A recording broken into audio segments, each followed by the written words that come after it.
Hello there and welcome. It's Bob Proctor here. I'm going to take you back in time and space by using this flip chart here. I know we've got all kinds of technical razzle-dazzle today, but I want to communicate this idea to you. First, let me ask you a couple of questions. Have you ever wondered why you look like your relatives? Have you ever wondered why you have many of the habits or idiosyncrasies that mom and dad or grandma has? These are good questions. Have you ever wondered why you keep getting the same results over and over and over again?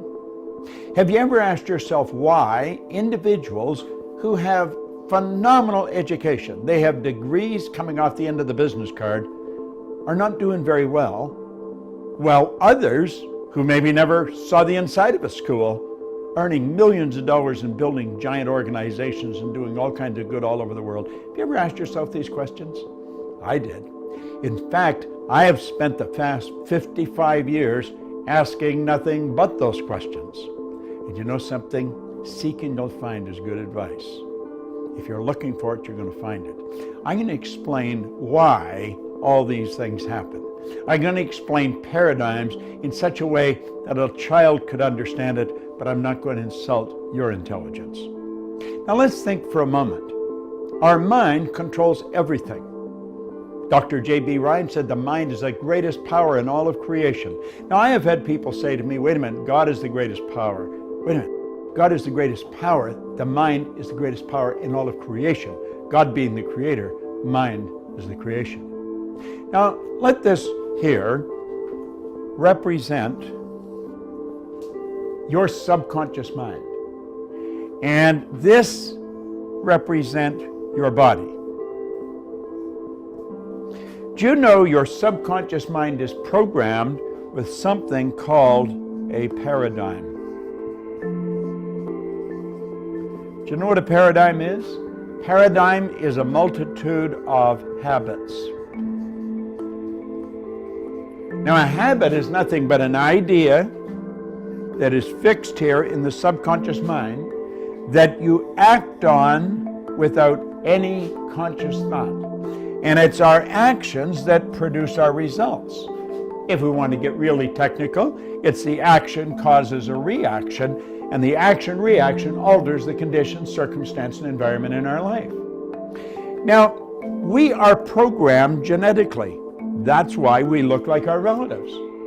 But then after birth, we're programmed with our outside world.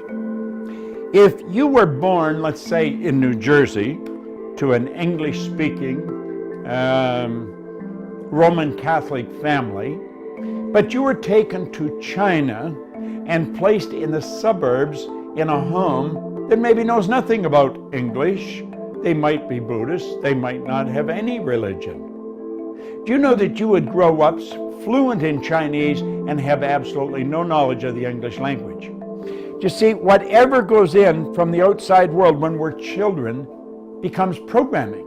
We're programmed genetically and then we're programmed environmentally. Well, at a certain age, a psychic barrier comes up here. And we develop something that's called a conscious mind. And the conscious mind has hooked up to it sensory factors. You can see here, smell, taste, touch. And here we have higher faculties. We have something called intellectual factors. We have perception, intuition, the will, reason, imagination, all these marvelous tools here. Now there's a power flows into our conscious mind, and we have the ability to think anything we want to think. Do you know what we're going to think? We're going to think thoughts that are in harmony with the paradigm. Because play with this.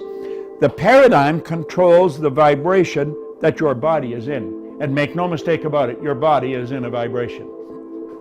Vibration is the law of the universe. The law of vibration decrees everything moves, nothing rests.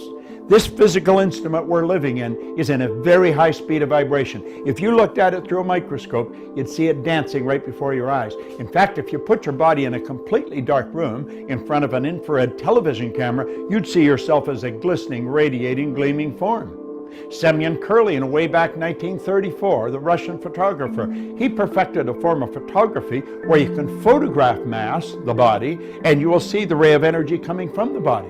See, there's a power flows into you. and it flows to and through you. And when it comes in, it has no form. Now you can build negative ideas or you can build positive ideas. We build ideas that are in harmony with the paradigm. Do you know why? If the paradigm is built with X-type energy, you're going to think X-type thoughts. If you have been raised with a paradigm where lack and limitation is common, it's just the way it is, you'll never become wealthy. If that is the thinking, oh, I know intellectually we know we can become wealthy, but the paradigm says no. You will probably take this power that flows into your conscious mind, that you could make anything out of it you want, and you'll make ideas that are in harmony with the paradigm, because it's the ideas that you impress upon the subconscious that controls the vibration. And if you start to impress why ideas, you're going to move into a very uncomfortable vibration. What would be a why idea? A why idea would be quit your job, sell your house, take the money and invest it in a business so you can be your own boss. That's a why idea. That'll scare the daylights out of most people. Why? Because it's not in harmony with the paradigm. Now, your paradigm is controlling your results. You can have people that have all kinds of degrees here. Intellectually, they're brilliant, but the results don't match. You'll find other people, no formal education, no business experience, their results, they're earning millions of dollars. Why? It's the paradigm. And when you change the paradigm, you change your entire life. Think about that for a while. I know what I'm talking about. I've been studying this for 55 years. I've taught this to psychiatrists, psychologists, behavioral scientists all over the world. In fact, I've taught it in over 100 different countries. And it works like magic every time. Do you know why? The whole universe operates by law, and so do we. This is Bob Proctor, and thank you.